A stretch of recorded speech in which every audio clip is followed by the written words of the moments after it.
Hello and welcome to the Total Entertainment Podcast with me, Paul Collis. And today we're going to take a look at the Australian Pink Floyd show.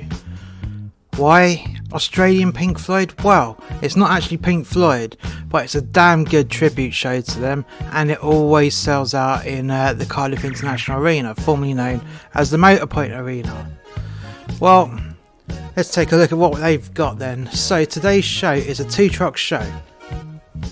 And just because it's a two-truck show doesn't mean it's not a big show.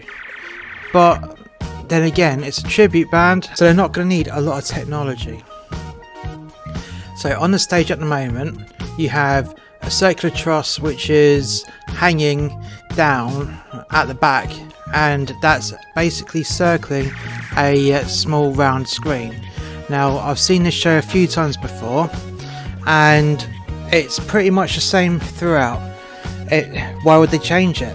There's no need to change it because it's the same set list and whatnot, because people do like to listen to Pink Floyd, even though it's not the real Pink Floyd. So either side of the circular truss and the screen in the middle, you have two sets of trusses, one slung underneath the other. So you've got one that's right at the back at the top, and then they've slung a truss directly underneath it, which it can take the weight of those points. It just gives a nice little dimension to it, actually, it really does. Then on each of those four trusses either side, you have you've got three profile lights, you've got three wash lights, you've got LED strobe and flood units, which is replicated on all four of those sections of truss. Just before that, you've got LX2, which is slightly forward with a few more lights, which are mainly multi-phase units. And then you've got LX1, which is a little bit further, well, it's pretty much at mid-stage. You've got a load of strobe wash units, some profile units, and a handful of wash units. And then you have front house one, which has yet again a handful of wash units, handful of profile units, and a few twin multi-phases. They're still building the stage at the moment and what's going on around the stage, but I can tell you at the moment you have two line arrays, one left, one right, which is one wide, not often that you see that, and they are 18 deep, and then set a little bit back and pointing 45 degrees outwards, you have a smaller line array to give the surround sound effect. You have 15 floor subs in front of the stage. They're not stacked high, they're just one unit rather than being joined. So 15 squares of subs at the front of the stage with 6 front fills on stage level, and that is it that I can report on at the moment, because they're still building, which shouldn't take too much longer, I don't think, as the last few bits I believe are being forked onto the truck and they're moving the mojo barrier into position, so it ain't going to be too much longer before the build is complete. We'll be back after this.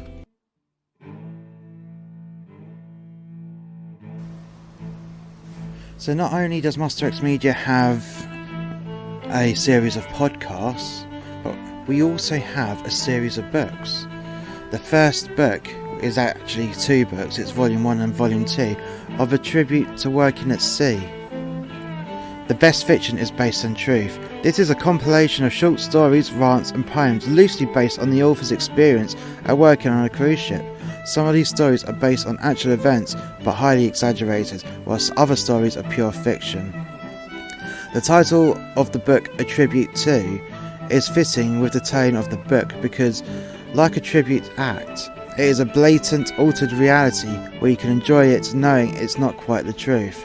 There are things with alcoholism which used to be highly prevalent within workers in the cruise industry, as well as stories with a sexual nature. So sit down, relax, and enjoy the ride of A Tribute to Working at Sea Volumes 1 and 2. All of these books are available on Amazon and are available in paperback and on Kindle, and the links for all these books are in the description below.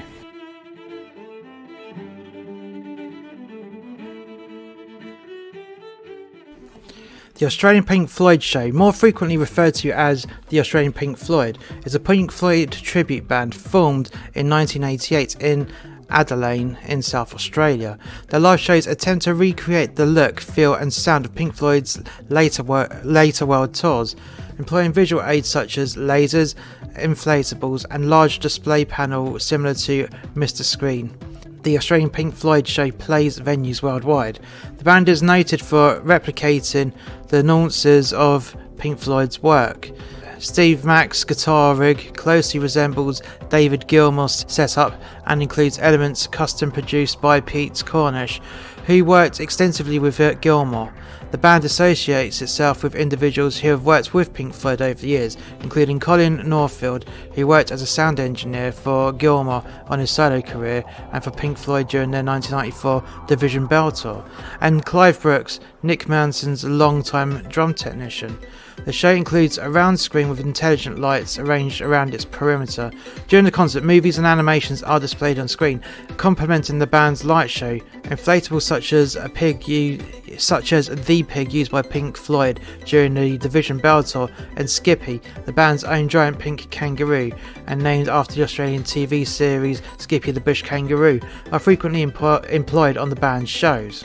Various musicians have come and gone over the years. The Australian Pink Floyd show continues to base itself around its three longest serving members, Steve Mack, Colin Wilson and Jason Sawford, and the current lineup are Steve Mack on guitar and vocals, Colin Wilson on bass guitar and vocals, Jason Sawford on keyboard, Paul Boney on drums, David Dominic Fowler on guitar and vocals, Mike Kidson on saxophone, Emily Lynn on backing vocals, Lara Smiles on backing vocals, Lawley McBroom on backing vocals, Chris Barnes on vocals, and Ricky Howard on bass guitar and vocals.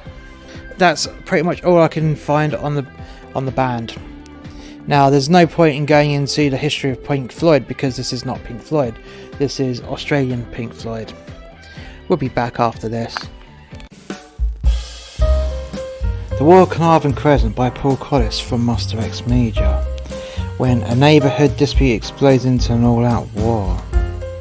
So Chaz Bruford, his wife Ellie and their young daughter Aurora move into Carnarvon Crescent.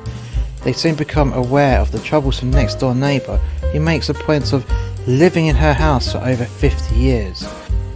From the moment Chaz arrived and began to unload, his new neighbour takes an instant disliking to him, and she goes out of her way to make Chaz and his family feel unwelcome. The animosity quickly spirals out of control from both parties, and the mutual respect gets lowered right into the gutter from the outset. Chaz comes to realise that this is not just any war, it is a neighbourhood war to end all wars. This book is available to buy on Amazon, and this book is available on hardback, paperback and Kindle. This book is pure fiction and should not be used as a user manual.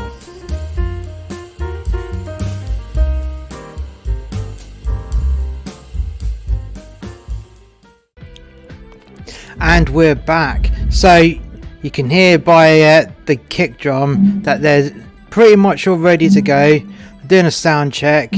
Well, when I say sound check, it's more of a line check to make sure that all the microphones are picking up the correct sound and they're just tuning everything up on the sound system. At the same time, they're also running a laser test, and from the test sequence so far, which I may add is not in the show, the test sequence is looking pretty tasty.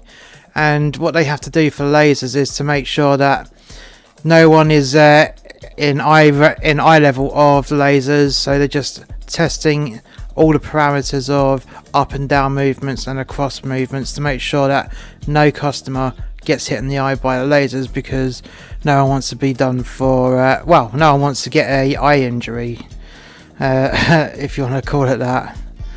But no, it's all there, it's all ready to go, and it has been quite a good and easy and pleasant get-in, to say the least. There have been tougher get-ins and there have been easier get-ins, but no, this is definitely up there with the easier get-ins.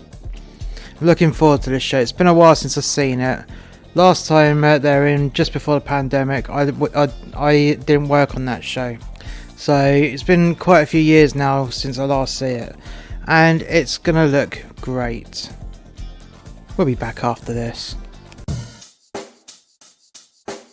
Check the mic and make sure it sound right, boys. Master X Media presents Lord of the Memes, Bad Dog, Farmer Frank's Filthy Fucking Farm, and Bonnie Bouncing Baby Bastards.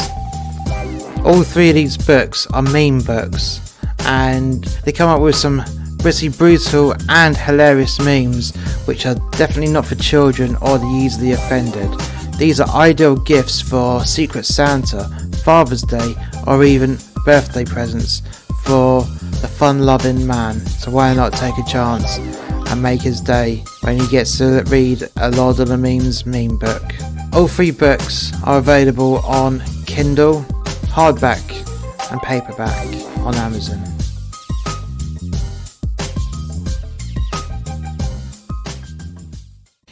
And we're back. So, how did Australian Pink Floyd do on their performance? Well, let's start from the very beginning. So as the house lights went down, you had a few long drawn out notes, and the song began to play very, very slowly and very atmospheric. And when I say atmospheric, the lights were very dim. They had some deep blues just coming 45 degrees out to the audience with gobo breakups and whatnot, and then the guitarist was isolated in a spot, a dim spot, but it had a good point of isolation where everyone just had his focus on there. And as he started playing properly, the rest of the band come up and they're all fit and they're all lit up.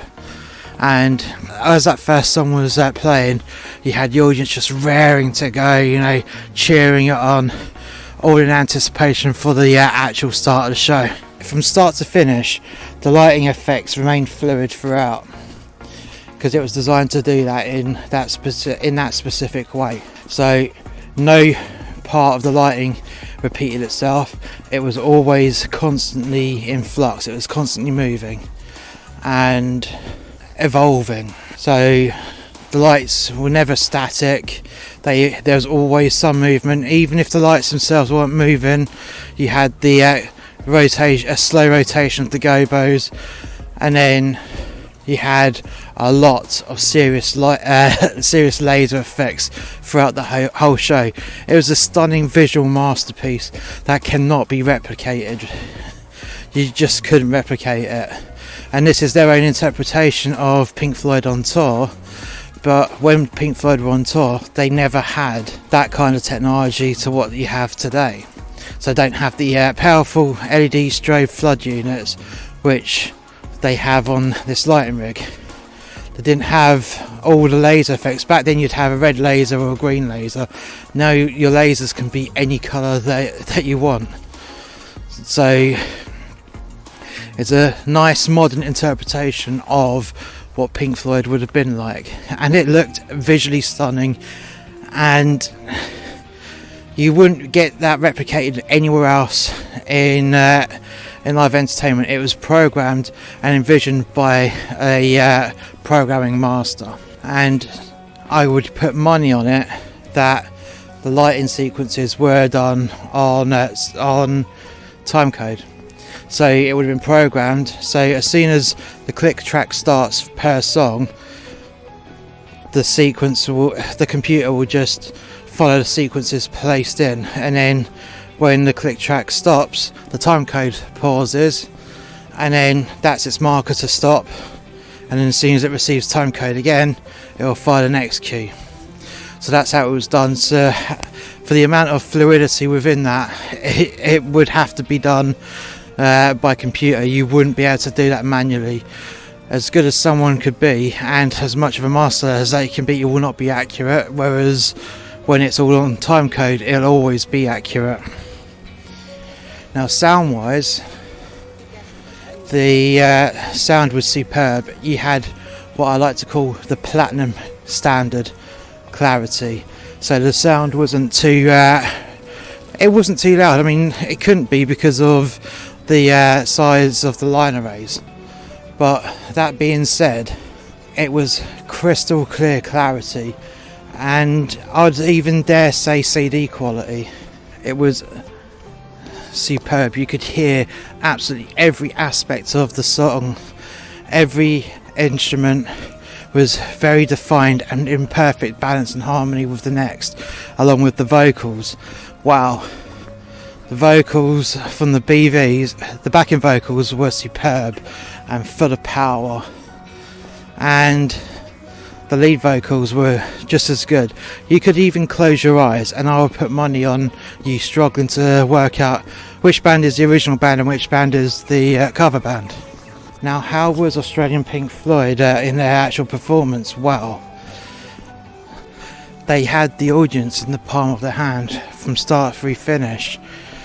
You could feel the atmosphere in the room, the electrifying atmosphere that everyone who was in the audience were just buzzing from the live performance that they were getting. Every song had cheers at the end, screaming, clapping, whistling. And people, when certain notes were being hit, you even had people cheering those notes on. So they definitely had a captivated audience who were just there in anticipation of the next song, of the next solo. And walking through that crowd was great. It was a great experience because they were there solely because they loved that music and they loved the band that's performing for them. Even though they're not the real Pink Floyd, the people here tonight, well, last night, it's the next day now, as you can probably hear from me walking down the road doing this end part of the podcast. But these people, they were there and I loved absolutely every minute of it, and I don't blame them because I loved every minute of it. It was a visually stunning performance. It was an excellent sound performance, and the band were absolutely amazing and impeccable with their precision and execution of every song and every detail, right down to copying and replicating the riffs that the actual Pink Floyd would actually do. It was that detailed, and as I said earlier on, you would actually struggle to work out who was the real Pink Floyd and who was the cover Pink Floyd if you closed your eyes, and that is a serious achievement in itself. Thank you for listening to today's podcast. If you've enjoyed today's podcast, please hit like, subscribe and share. And if you haven't already done so, want to check out more content from Master X Media by clicking the Linktree link in the description below. And we shall catch you next time. Bye for now.